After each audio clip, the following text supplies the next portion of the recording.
삐뽀 삐뽀. 여보세요? 지읍이 필요하시다고요? 제가 달려가겠습니다. 지읍 119 피팅이용 김윤서 원장입니다.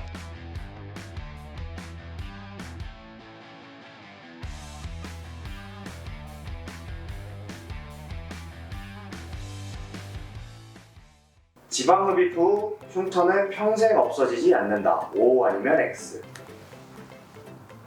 이건 참 애매한 질문인데요. 사실 흉터라는 거는 없어질 수도 있는 거고 평생 남을 수도 있는 건데, 그거에 제일 중요한 거는 환자의 살성이에요.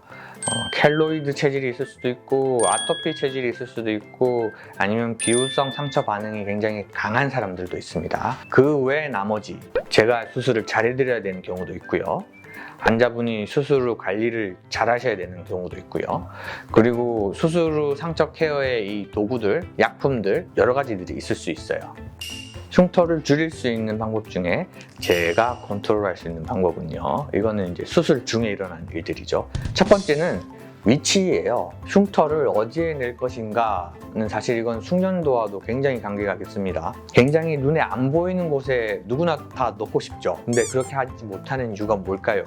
그런 곳에 넣으면은 수술하기가 굉장히 까다로워요. 왜냐면 캐놀라가 굉장히 길잖아요. 젓가락질 할 때 생각해 보세요. 젓가락을 짧게 잡을 때 더 컨트롤이 쉽나요? 아니면 젓가락을 길게 잡을 때 컨트롤이 더 쉽나요? 그거랑 똑같은 얘기거든요. 두 번째는 절개 자체의 크기인데요. 이 절개를 크게 하면 크게 할수록 다음에 말하는 거랑 좀 연관이 있는데요. 캐뉼라가 왔다 갔다 하기가 좀 더 수월해요. 그래서 수술을 하다 보면 저도 항상 이렇게 주입을 하는데요. 절개는 작아야 된다라고 뇌리에 받고 수술을 합니다.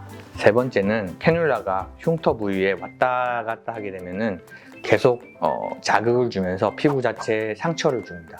그러면 절개 자체가 작더라도 나중에 암 과정에서 그 부위가 좀 착색이 좀 많이 되거나 이렇게 쓸린 상처처럼 남는 경우가 있죠. 그런 경우를 최소화하는 의사가 경험 많은 의사라고 할 수 있죠.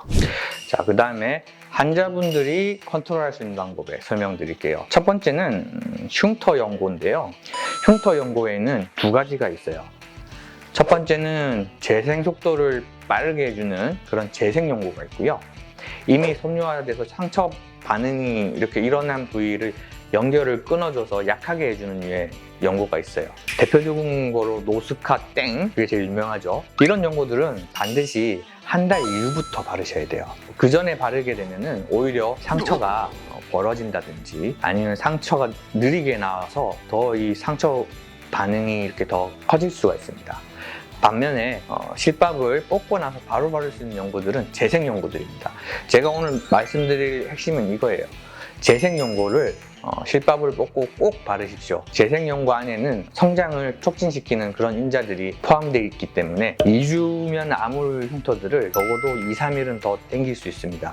그러면 흉터 반응이란 거는 이 상처가 아무는 기간이 길어질수록 그런 비후성 상처들이 더 많아지거든요. 그래서 더 빨리 아문다는 거는 이 상처 자체의 크기를 줄인다는 얘기랑 똑같은 얘기인 거예요. 근데 재생 연고는 안에 단백질 성분이 굉장히 많이 들어있기 때문에 꼭 냉장 보관을 하셔야 되고요. 개봉한 지 오래되면 안에서 매주 썩는 냄새가 날 거예요. 그런 상태에서는 절대 바르시면 안 돼요.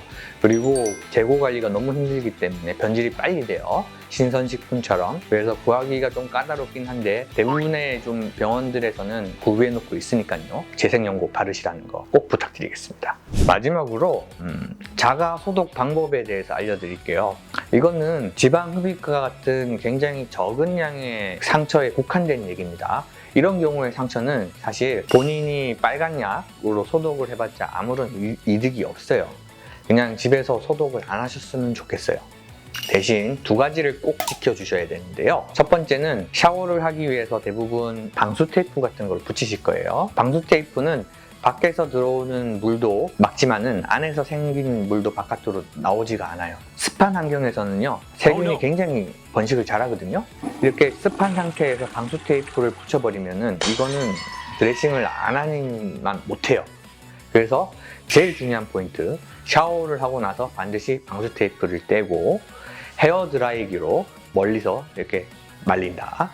바짝 말린다. 그리고 방수 테이프를 붙이십시오. 두 번째는 일회용 밴드. 붙이지 마세요, 제발 좀. 일회용 밴드. 밖에 못 붙일 것 같으면요, 사실 3일이 지난 이후의 상처는 오픈시켜놔도 전혀 지장이 없어요. 절대로 일회용 밴드. 붙이지 마세요.